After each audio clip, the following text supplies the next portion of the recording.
welcome to All Steelers Talk, your home for everything Pittsburgh Steelers, presented by allsteelers.com.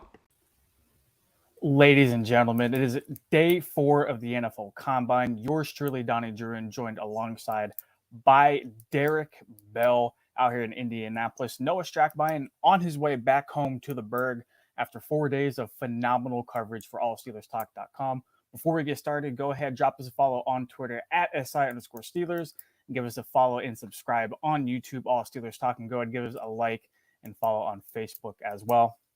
Derek, today we talked to a plethora of different offense and defensive linemen throughout the NFL Combine. They're going to be participating in drills tomorrow, which will be Friday. First of all, how you doing? How's the drive back to Louisville? Man, it was good. Like I said, I made it 6 times now. So I mean, we're in business. I feel like I can make it in my sleep, literally. You are a pro. Now, speaking of sleep, I feel like sleep has been non-existent for the three of us here at All Steelers Talk throughout the entire week. But you know what? That's what we signed up for. That's why to give us the media credential. You know, it is what it is. A lot of offensive and defensive lineman talk today. Really excited to get into it, especially since you weren't too excited to talk about the quarterbacks yesterday. So, definitely happy, at least for yourself, that you missed out on that bad boy. Derek, the offensive line for the Pittsburgh Steelers the last year was abysmal at times. And at times, I guess you'd classify that as most of the games that we watched them play. Steelers met with a dozen different offensive linemen through the NFL Combine thus far. Guys such as Kenyon Dreen from Texas A&M, Charles Cross from Mississippi State, Zion Johnson from Boston College, and of course, Tyler Linderbaum from Iowa, who's actually set to meet with the Steelers in the future. He hasn't officially met with them right now. We got to talk to them through our time in Indianapolis. And give me a couple of takeaways that you had from talking with the couple of guys that you did get the opportunity to. Yeah, I'm super excited about the Charles Cross meeting. I had a feeling that they were going to have interest because Cross is a phenomenal player. I think he's a top 10 player in the class easily. So that one was something that I was really excited about hearing. Cross is a guy that I think is going to be a excellent to elite pass protector at the next level. I mean, you can plug him and play him literally tomorrow, and he's probably only going to give up at like a couple sacks as a rookie. It's really interesting. At Mississippi State, he was asked in Mike Leach's offense to basically stay out there on an island and pass protect for 50 to 60 plays while they went up tempo and threw the ball all over the yard. And, man, honestly, like, he won every single matchup that he was in last year. So I love him as a player. Of course, Kenyon Green, another really good player. He's played 4 positions on the Texas A&M offensive line, played with Dan Moore. I really like him. He's my top-ranked interior offensive lineman. Zion Johnson's another guy that they've met with a handful of times already. He's definitely in the mix. I'm not sure about 20, but definitely in round 2 if he were to slide far enough. But, yeah, a lot of really good offensive line prospects that they've already met with, and this is a really good class, so I'm excited about that. Did you have any favorite prospects that you talked to during your time in Indy?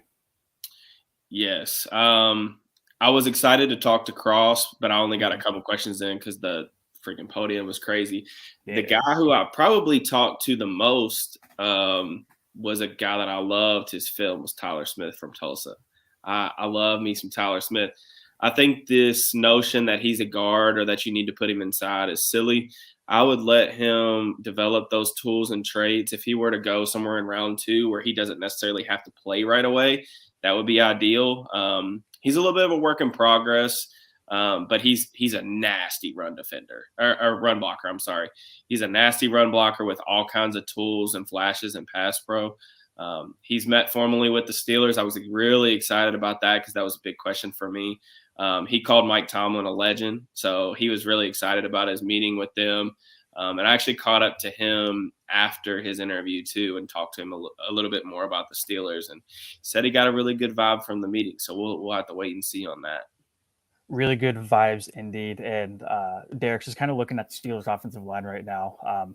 Is it fair to say that Dan Moore Jr. is probably the most consistent guy, at least playing at left tackle moving forward on the offensive line? Because Kevin Dotson doesn't really give me any hope. Kendrick Green obviously is a big question mark right now. Trey Turner is Trey Turner. And then obviously you have Chukwuma Okorafor, who's probably, the 1A to the 1B of this question, if you really want to get down into it. I guess the better question for you would be, what's your overall like comfort levels with each position, guard, tackle, and center moving into the draft? Yeah, I mean, Turner and Chooks are both free agents, so I mean that's tough. You got to make decisions on them. Chooks had a pretty good year in pass pro last year. He's just never going to be a really impactful run blocker. Turner is decent at what he does. He's really smart, can pick up stunts. He's okay when you allow him to protect the passer. He works well in a phone booth, but he's just not athletic anymore. He really restricts a lot of the things that you can do. Kendrick Green, we'll see about him. I'm not sure, man. The rookie tape was really bad at center, and I'm not sure if it's going to get much better at guard for him. He's got to get a lot better with his hand usage, and that's the big thing that he's got to work on in the offseason. Kevin Dotson's a guy that had a strong rookie season as a reserve, but, the Steelers didn't really they didn't really show a lot of confidence in him. There were some rumors about him in the offseason about maybe they weren't exactly happy with him or his development. And then Dan Moore, I thought, played really well the last month of the season. He kind of started to adjust on how to play those speed rushers. The thing about Moore that I'm not really sure how he improves, or will be interesting to see if he can improve from year 1 to year 2, is can he deal with guys now that he is able to get out and protect the corner? Can he deal with guys that are trying to use that speed to power against him? His anchor ability to me is just kind of average for a starter anyway. So that's something that he's going to have to really work on. I do want to touch on Kendrick Green moving from center to guard, or, perhaps him staying at center. Do you think there would be any advantages to moving him at guard? Not more so for the Steelers and their ability to go and maybe get a guy like Linderbaum if he's there at 20 or anything like that. Just in terms of Kendrick Green and his play style, would he benefit from a move to guard? So it was funny. I actually got the chance to meet probably the most respected guy on Twitter for offensive line play, Brandon Thorne. So we had a discussion earlier today about a lot of things, and we talked about Kendrick Green. And I mentioned to him about, how big of a difference is it going from guard to center and what all is involved in that move? Because, I've heard him talk a little bit about it, and other centers talk about, with your hands, having to snap the ball and then get your hands up to block is, a transition. Whereas when you're at a guard, you have your hands up higher, so it's easier to strike first. And then, he brought up some of the things about making protections and just being really smart about where you're supposed to be after the snap. We saw Kendrick Green a little lost at times with that, some of those things. Repetition helps there. But he's a player that's mostly maxed out with his frame. He's really strong, but you can't make him any taller. So he has to play a lot better with his hands next year. And that's just something that he didn't do a lot this year. Whether that improves at guard or not, I'm really not sure. That's why I'm not convinced that move is just going to be this all fix it. Would you be more comfortable with JC Hassenauer taking over at center and then him either serving as the backup or playing at right guard, or are you just willing to kind of let it ride with Kendrick Green? Maybe since he was almost thrown into the fire his rookie year, maybe the sophomore slump is almost the opposite effect for him.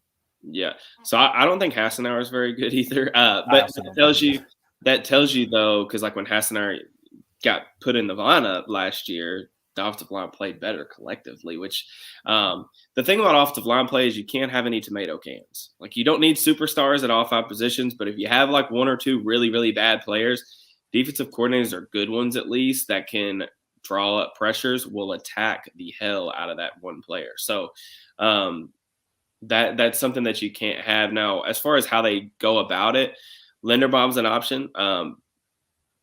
I like Linderbaum, but it really only makes sense if the Steelers really want to move to that outside zone or zone almost exclusive blocking scheme. Because if you have him and you have Kendrick Green, you have Dan Moore, you've got a couple pieces on that offensive line that are really athletic. Moore can really move. Green can really move. Linderbaum is a generational mover at the center position.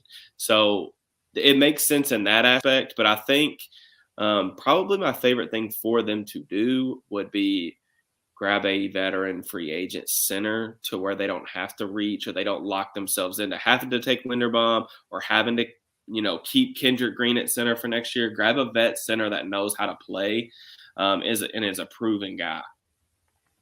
Look, I'm not saying throw all the money at Ryan Jensen, but I'm kind of saying throw all the money at Ryan Jensen. I think it would be a phenomenal upgrade.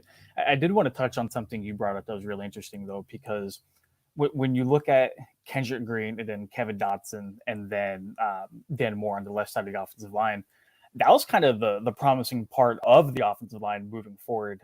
Looking back into 2021, at least on the left side of the line of scrimmage, you should have been able to run the ball, and especially like you said, if you want to switch to that more outside zone scheme, I mean, that could be really promising, especially for a runner like Najee Harris, who I do believe that kind of aligns to his strengths, at least going into his second season. So definitely something to watch there. Like we already talked about, a dozen offensive linemen have met with the Steelers at the 2022 NFL Combine. Derek, I'm sitting here and I'm wondering if they're going to stay put in the 20s area. What kind of guys do you expect to be available right around that range? I know it's really tough and difficult to kind of project who's going to go where, but can you just throw me a couple of names that, people should at least watch for whenever they're on the clock? As far as guys that the Steelers have met with so far, I really have a good feeling that Kenyon Green is going to be there at 20. I'm almost certain that Zion Johnson's going to be there at 20. Those two guys make a lot of sense just because they both had a lot of contact with the Steelers. Zion Johnson's met with them 4 or 5 times, and he said that he hoped to get a formal setup with them again this week. Kenyon Green's met with them a couple of times as well. So I think that those two guys are definitely people to watch for. Now, there are some other sleepers. Like I think Trevor Pennings's met with them, so he's a guy to keep an eye on. My guy Tyler Smith's been getting a little bit of first-round buzz. Top 20's not really where anybody's willing to go yet. But my draft hot take has kind of been that I know Trevor Pennings's a really good he's a good player, and he had a really good Senior Bowl. But the tools that Smith has are at least on par with what Penning can offer. And I'd rather take him at 52 than take Penning at 20. Is my thing. I really like Tyler Smith as a player. So those guys, as far as other positions, they've met with all 7 of the quarterbacks. So you take your pick on who you think is going to be there. Malik Willis has been the guy that they've been rumored to have the most interest in.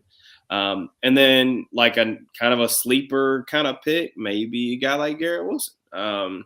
Garrett Wilson had a formal meeting with the Steelers, which I thought was really interesting considering I don't even know if he's going to be on the board. And we all kind of agree that, the Steelers need wide receiver help, but taking one at round 1 will be a little surprising. So, those are all some guys I think will be there. Now, I do want to ask you this. Let's say they don't go off offensive line in round 1. Let's say they go quarterback or corner, even maybe, a wild pick like wide receiver, like you had suggested. Do they kind of pin themselves into having to take an offensive lineman in the second day of the draft, rounds 2 and 3?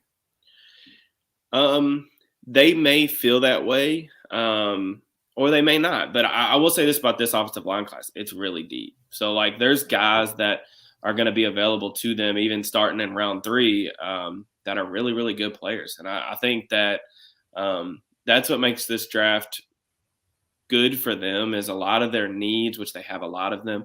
A lot of their needs are at really deep positions, especially interior offensive line, man. It wouldn't scare me as much depending on who they got in round 3 per se. But both of the LSU guards have had contact with the Steelers, Chasen Hines, Ed Ingram. Ingram's a really good player, a day 1 type of guard that you can probably get in rounds 3 or 4. So that wouldn't hurt my feelings, if they were able, for whatever reason, if they want to go quarterback, which I don't advise, if they do go quarterback at 20 and then, say they take a linebacker or a receiver in round 2 and then, wait on offensive line, as long as you get the right players, it won't be bad. But again, you just have to temper expectations when you're waiting until the mid rounds, rounds 3, you can expect a contributor. Day 3, though, you need to understand that those guys are developmental pieces or specific role guys. A guy like Dan Moore shouldn't be, thrusted into the starting lineup, expected to play really well early on. That's what we saw. He didn't play well early on because he's not ready. So just temper expectations if they do go that route. Yeah, and I think if you look at the Steelers' offensive line, I think exactly what you said kind of brings that case to light. You look at Dana Moore, who's a fourth-round pick. You look at Kevin Dotson, who's also a fourth-round pick. Kendrick Green was the third-round pick in last year's draft, right? Third-round pick. Yep. Yep. Third-round pick. There's really no top pick invested into that Steelers offensive line, and it feels like so long ago where we saw them, take Marquise Pouncey in the first round of the draft. We saw them take David DeCastro in the draft. We've seen even other teams, such as the Dallas Cowboys, invest such heavy capital into the line of scrimmage, and for the most part, it's paid off. Now, granted, neither the Cowboys nor the Steelers, after drafting Pouncey and DeCastro, have brought home Super Bowls, but there's a wild array of factors that also play into that as well. Last question for you on the offensive line before we switch over to the other side of the ball. How urgent do you think the need is to take an offensive lineman in the upcoming draft, or at least through the first 2 days of the draft? I know free agency really kind of sets the tempo for this, and in a couple of weeks, March 16th is the first day of the new league year, so we'll definitely see some signings after that. But man, at least from my perspective, before you talk, something's got to get done about this because they cannot roll that same starting five out and expect the same results. I completely agree, man. I mean, we said it all last offseason, how foolish it was, of them to just not really prioritize that, man. You got an aging quarterback and who's not the most mobile of guys anymore. And they let a weakness be a weakness for multiple years in a row. And that's really not what you want to do. If you have a weakness, you need to address it and improve there. So I expect that they're going to prioritize it this year. I really do believe that.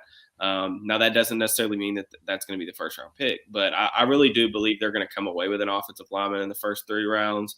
And I think they should draft at least 1 or 2. Like, it wouldn't, I personally would like to double dip. Like, if you get a first round lineman, take another one in round 4 or 5. Like, take another guy that you can at least use as a depth piece to try and develop. So I think they will, but we'll have to see. Switching over to the defensive side of the ball, the Steelers have met with over 18 different defensive linemen and edge rushers, which is something that we'll definitely talk about here in a second. Notable guys are Zach Carter from Florida, Nick Bonito out of Oklahoma, Devontae Wyatt out of Ohio State, and of course, David Ojabo out of Michigan. We talked about the depth of offensive linemen in this draft class, and I feel like the same could be said on the other side of the ball. I mean, a lot of scouts and media members are, parading around how deep you can find edge rushers in this 2022 class. Yeah, the edge rush depth is just silly. This might be the best, like, to avoid being, to avoid the hyperbole. This might be the best edge rush class like ever. Like, as far as depth wise, the same could be really said for corner. I mean, there's so much depth at those 2 positions where you can find. I talked about finding off like guards and stuff that can contribute from day 1 in rounds 3 and 4. There's a bunch of edge rushers. And edge rusher is typically a position that the hit rate after day 1 is terrible.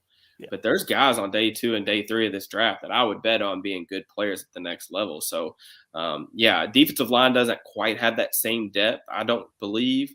But edge rusher, man, I'm happy that they did set up some formal visits and even some informals with that class, because there's a lot of talent there to be had. Yeah, and then you just look at the current Steelers defensive line right now. You have Cam Hayward, who you said earlier this morning while we were on our way to the combine that he's getting a little bit older, but he's still producing at a very high level. Chris Wormley, where he's definitely carved out a role with the Steelers, but if they found an upgrade over him, I wouldn't be super upset. And then it kind of gets a little all right at the defensive line. You don't know Stephon Tuitt, what his situation is, whether or not he'll be coming back. Tyson Alualu is turning 35 years old this year. And then you have guys like Isaiah Loudermilk, Monty Adams, and Carlos Davis behind him, just to name a couple of the guys that could potentially, serve as rotational players. Taco Charlton and Derek Tuszka are going to be upcoming free agents this year that would have to re-sign another contract to come back in 2022. It doesn't feel like it is a pounding need, like they need to go and get somebody on day 1 or maybe even day 2. Do you expect them to address this front 7, not even front 7, this defensive line early? And would you be shocked if they don't? I wouldn't be surprised either way, man. I mean, because you're relying on guys like Tyson Alualu, who's older. He's 35 years old. Cam Hayward's old. He's still playing at an elite level. But and then you look at Stephon Tuitt. I mean, there's a bunch of questions surrounding his future. He's a guy that's missed over 30 games over the past couple of seasons. So how much can you really rely on him to come back, even if you do bring him back? So yeah, I mean, there's a big needed defensive line. I mean, we saw them get gashed on the run last year. Really, all season they gave up a franchise record number of rushing yards. So yeah, I do think that it would be a good investment to add another piece to that rotation. I'd like to get Monty Adams back, and then I would also not turn my nose up at trying to add a free agent to the mix too. But you could definitely make the argument for adding a young piece to that unit. And do you feel like Adams definitely turned it on, at least at the end of last season? Whether he could do that over the course of now a 17-game season, can remain to be seen. But I think he got a draft crush, Derek, at least on the defensive line, because you were hyping up Nick Bonito a lot in the recent article, which you can find, of course, on allsteelers.com. And it sounded like he gave you a lot of really good stuff. Yeah, Bonito's super interesting. So before we went to meet with the edge rushers, I spent pretty much all day talking to edge rushers about like just some of their favorite pass moves and their pass rushing plan. And Bonito was a guy that I had circled that I wanted to talk to, but I was like, I don't think the Steelers are going to be very interested just because he is a little lighter in his frame. He's a pure speed rusher right now, which the Steelers, they've had some interest in those guys over the years, but not really. They like their bigger, explosive guys. But they did have a formal meeting with Nick Bonito. If you haven't seen his tape, man, the get off is crazy. That's the most important trait, in my opinion, for edge rushers, and he's got that in spades. He can really, really win the edge.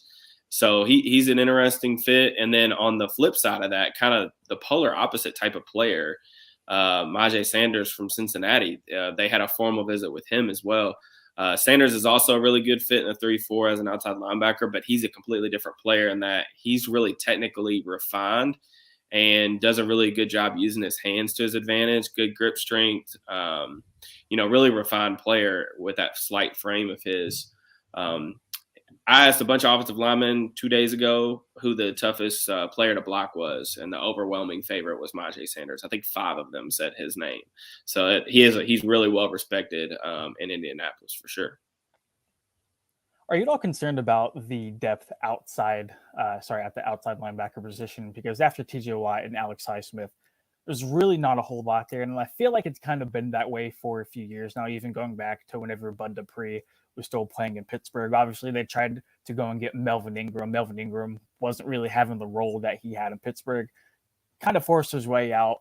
They should definitely be looking to get another guy behind either Watt or Highsmith. How alarming is that? Like, are you like really trying to find a very, very solid upgrade, considering that, if TJ Watt goes down, that defense kind of takes a turn for the worse, or if Alex Highsmith even goes down, even the production on the other side of the ball, opposite of Watt, could, potentially be impacted as well.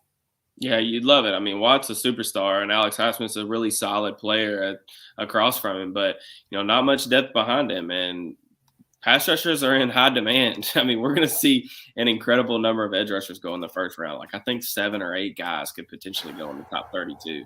And then, they're going to be flying off the board in day 2 as well. It's hard to get quality edge rushers now because everybody wants them because they know how important that is. It's a premium position.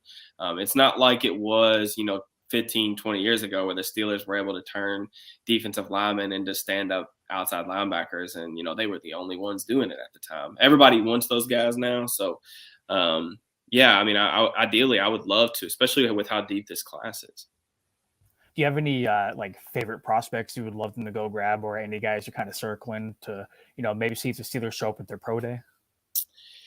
Yeah, I mean, I like I said, I love this class. I was happy to hear that they met with Ojabo. Not that he's going to be there or they could afford to take him in round 1, but honestly, I'd draft him and have him and Watt just destroy worlds together. But Minnesota's Boye Mafe, that's a guy that I want to see if maybe they get a little more interest in. He's really intriguing. He's going to be a day 2 guy, early day 2, I think. I mentioned Nick Bonito. I think that's a possibility. Myjai Sanders, a possibility. Trey Williams from Arkansas, I talked to him a little bit today. He had a meeting with the Steelers informally. So yeah, I mean, another guy that I think is really intriguing is what's his name from Sam Williams.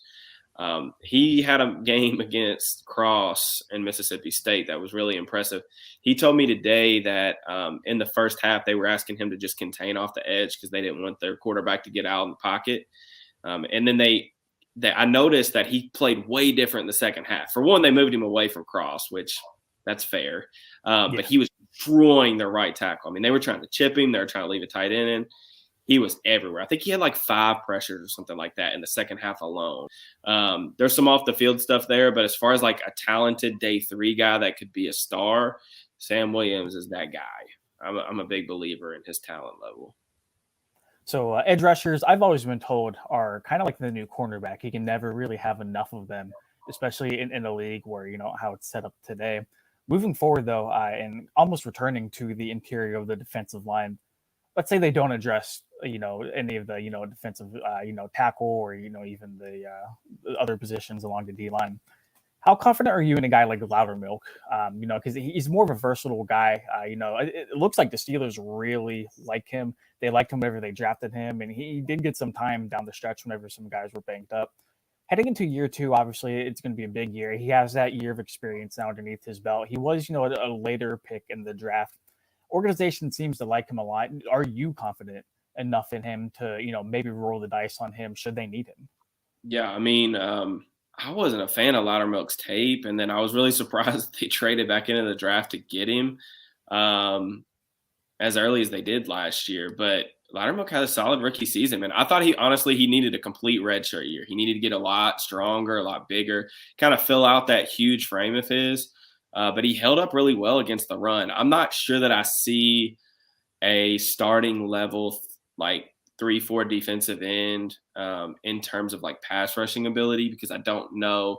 He's not very athletic and he's going to only get bigger. So unless he adds like a lot of power and he's able to bull rush guys and win that way, I don't think he can win with like agility or like speed or anything like that, any type of those rushes.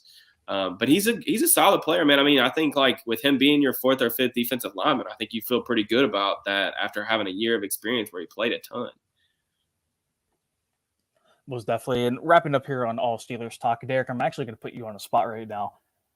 Wide open field, limitless range of possibilities for the Steelers to go on either side of the ball, really.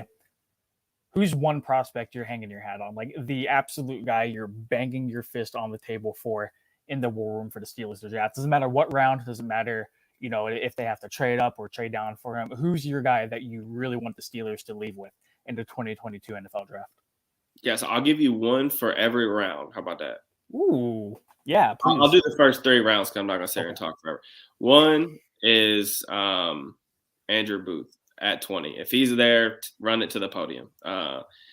He's going to be a star. Yeah. He's going to be a star. I really do believe that. Elite, change of direction, great feet, can mirror, impress, unbelievable ball skills. The kid's just like scratching the surface of like what he can be as a corner, can play man, can play zone. He can transform a defense. Like he's going to be a star, especially if he hits anything close to where his ceiling is. And round 2, this can be an unpopular one probably for where it is, but Leo Chenal from Wisconsin. The Steelers had a formal meeting with him, and I'm telling you, the Steelers are going to love that kid. Inside linebacker, he's a lot more athletic than people are giving him credit for. He's not a throwback. He's athletic enough to where he can cover and carry receivers up the seam. Blitz is crazy. If you want to ask about how good Chenal is and how strong he is, ask Tyler Linderbaum because he dominated that man last season when they played. And then in round 3, I got to go with Scott Moore, man. he was such a good interview. His tape's really clean. He only dropped 6 passes in 3 years, man. He's got 10-inch hands. Destroys press coverage. Like you cannot get up in that dude's face or he'll just run right by you. So, and he ran a good 40 time yesterday. 4.41 was an excellent time for him. Who I thought he was honestly quicker than fast, but he has pretty good long speed. So those 3 guys are all like in those ranges. I would bang the table for those guys for sure. In a receiver class that looks very, very elite starting at the top, I mean, I really feel like Sky Moore had himself a very fine day on field testing yesterday, especially if you have guys like Olave just booking it in their 40 time, which is looking silky smooth with basically everything else that they did, regardless of most of them opting out of the bench press, which is kind of whack, but that's a whole nother topic of discussion for another day. Sky Moore, I mean, another phenomenal pick. Should they be able to get him in the third round? I mean, from your lips to God's ears. Derek, it's been a phenomenal couple of days of Indianapolis with both you and Noah Chapman. Obviously, the coverage continues at allsteelers.com. Please feel free to like and subscribe to All Steelers on YouTube. Follow us on Twitter at SI_Steelers. Follow Derek at Steelers_DB. Follow me at Donnie Druin. Like Noah Shackman says, be a friend, tell a friend, and we'll catch you guys later.